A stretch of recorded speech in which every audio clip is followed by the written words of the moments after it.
Hi everyone, and welcome back to Bowdie Shorts, making law make sense in 15 minutes or less. Today's topic is one of the most practical trustee powers you'll encounter, the powers of maintenance and advancement. Imagine this situation.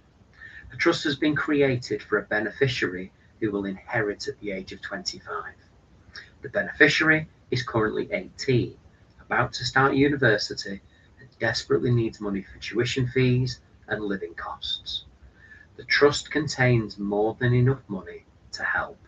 So the question is, can the trustees release trust money early?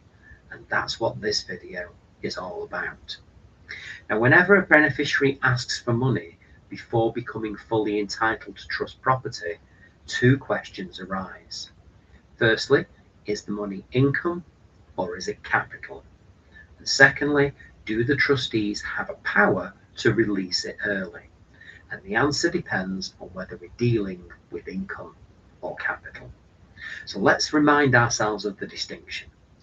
Capital is the trust property itself. For example, a trust fund, land, investments, and shares.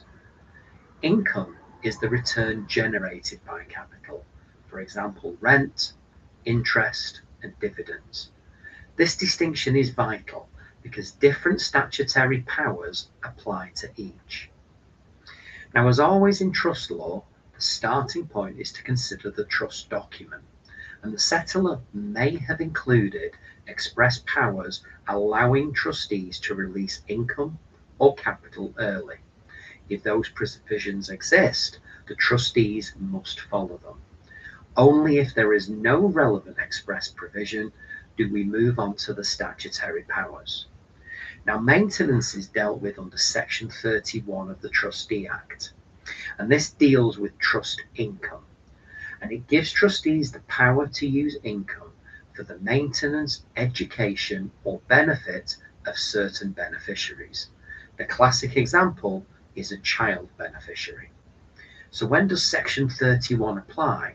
Well, the beneficiary must be under 18, have some form of interest in income, and not be prevented by the terms of the trust. If these requirements are satisfied, trustees may use trust income for the beneficiary's benefit. So what counts as maintenance, education, or benefit? Well, the courts have taken a broad approach. So examples include school fees, university costs, books, educational activities, living expenses, and things that genuinely benefit the child. So the power gives trustees flexibility to support young beneficiaries before they become fully entitled. Now, it's an important point here. This is a power, not a duty. The trustees may apply income. They do not have to apply income. A beneficiary cannot force trustees to exercise this power. So imagine Tessa is 12 years old. She has income in trusting. She has an interest in trust income.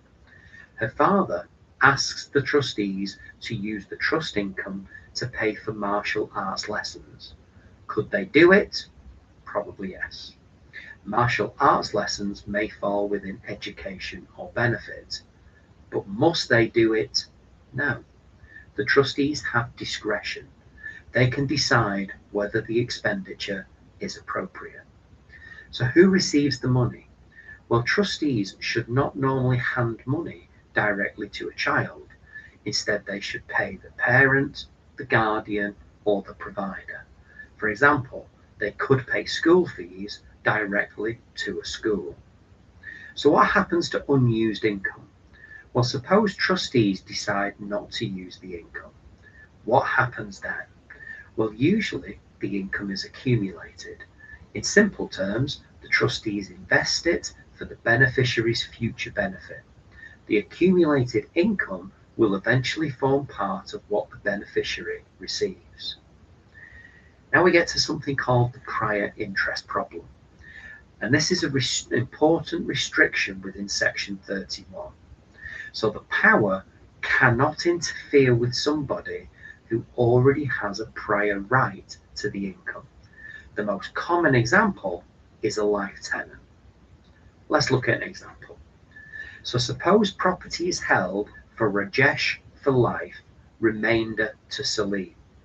Salim is currently 8 years old. Can trustees use trust income for Salim? No, because Rajesh has the prior right to income. The trustees must respect that interest. Only when Rajesh's interest ends can Section 31 potentially be used for Salim. Now we come to a twist though. Suppose a beneficiary is over 18, but their entitlement is still contingent. For example, to Ulrika, if she reaches 25, Ulrika is now age 20. Her interest has not vested at this point because she has not yet reached 25. So what happens to trust income? Well, once Ulrika reaches 18, the Section 31 discretion ends, and the trustees must pay trust income to her as it arises. So we notice the difference here. For minors, those under 18, a power exists which can be used. For adult contingent beneficiaries, that power has become a duty on the trustees to ensure that that income is paid to the beneficiary. So suppose Ulrika is entitled if she reaches 25. Between 18 and 25, she can receive the trust income. She cannot demand the capital. If she reaches 25, she then receives the trust property itself. If she dies before reaching 25, the capital is lost because the condition was never satisfied. Let's now move on to look at advancement, which is covered by Section 32 of the Trustee Act 1925. And this is important because we're now moving from income to capital. And Section 32 gives trustees the power to advance capital early under the power of advancement. The core question here is, can trustees release part of the trust fund before the beneficiary becomes fully entitled? And the answer is sometimes yes, provided certain conditions are satisfied. So condition number 1, there must be no contrary provision in the trust document. So we always have to check the trust instrument first. Condition number 2, the beneficiary must have an interest in capital. That interest can be vested or contingent, both can qualify. Condition number 3, the payment must be for the beneficiary's advancement or benefit. In practice, this means something that improves the beneficiary's material situation in life. So what counts as advancement? Well, examples might include university fees, professional training, purchasing a home, establishing a business, other expenses that improve the beneficiary's future prospects. What doesn't count? Well, trustees do have to be careful. The money must benefit the beneficiary. If the money is really helping somebody else, the trustees may commit a breach of trust. So as an example, suppose a parent asks trustees to release trust money so that the parent can pay off personal debts. That benefits the parent, not the beneficiary, and the trustees should refuse. So how much can be advanced? Well, for modern trusts created on or after the 1st of October 2014, trustees can advance up to the full value of the beneficiary's entitlement. This gives trustees considerable flexibility. Now, is the beneficiary entitled to demand it though? No, and this is a favourite examination point. Section 32 creates a power, not a duty. The trustees decide whether to exercise it. The beneficiary cannot force the trustees to advance capital. So as an example, suppose Fabian is entitled to a share of a trust fund and asks trustees to pay his university fees. The trustees can advance capital, but they are not required to. The final decision will remain theirs. Now, what happens if capital is advanced and the beneficiary later becomes entitled? The answer is simple. The advancement is taken into account. So imagine Brittany receives a £15,000 advancement. Later she becomes entitled to half of the trust fund.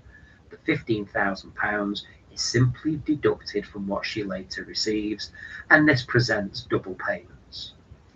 Now, there is one final restriction here as well. Suppose somebody has a prior interest, for example, a life tenant. In those circumstances, an advancement of capital might reduce the amount of capital available to generate income, and that could prejudice the life tenant. So what must trustees do? Well, if there is an adult prior interest holder, the trustees would need their written consent, and this protects the person whose interest may be affected by the advancement. Let's bring this all together. Whenever a beneficiary asks for money early, follow this 6-step sequence. Step 1, is it income or is it capital? Step 2, check the trust instrument. Step 3, if it's income, consider Section 31 of the Trustee Act.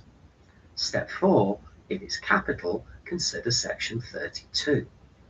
Step 5, check for any prior interests. Step 6, remember that these are powers, not duties. So what's Bowdie's bottom line? Well, trustees have significant flexibility to help beneficiaries before they become fully entitled. Remember, Section 31 deals with income. Section 32 deals with capital. Maintenance covers maintenance, education, and benefit. Advancement covers advancement or benefit.